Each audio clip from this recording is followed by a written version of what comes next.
বাচ্চারা পাগল হয়ে গেছে, আমাকে না দেখে মায়ের দুধে মুখ লাগাবে না।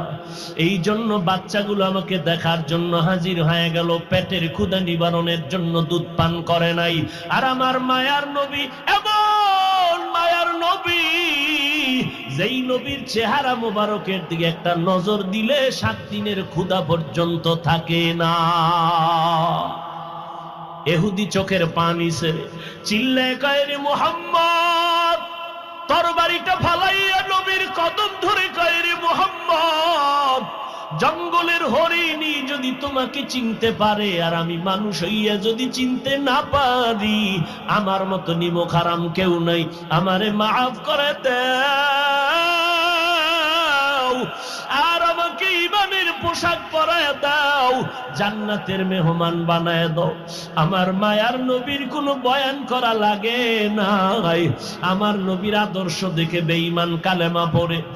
আজ ওই নবীর উম্মত হইছো রে যুবক, ওই নবীর উম্মত হইয়া আজকে চেহারার মধ্যে নবীর আদর্শ লাগাইতে পারলি না। কয়দিন আর বাহাদুরি করবি? নজর করে দেখ, তোর মতো কত যুবক লাশ হয়ে কবরে গেল। এমন একটা দিন নাই যেই দিন যুবকের লাশের খবর নাই।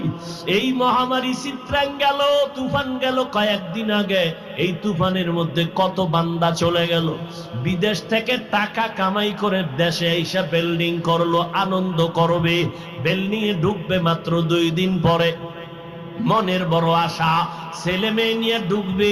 কিন্তু যখন রাতে তুফান শুরু হলো, বিল্ডিং এর পাশে টিনের ঘরে ঘুমায় গেল, ছোট একটা খাটের ভেতরে বাবা যুবক এক পাশে, স্ত্রী আর পাশে একটা কন্যা সন্তান।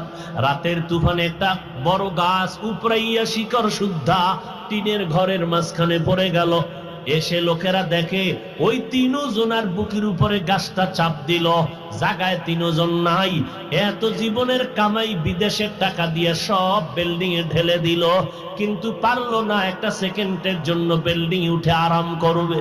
কয়দিন আর বাহাদুরি করবি রে যুবক?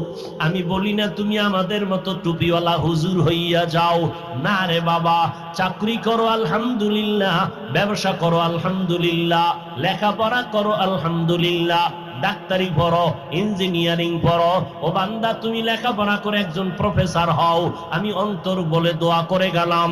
কিন্তু দাবি আমার একটা, মদিনার নবীর আদর্শের মালা গলায় লাগাও।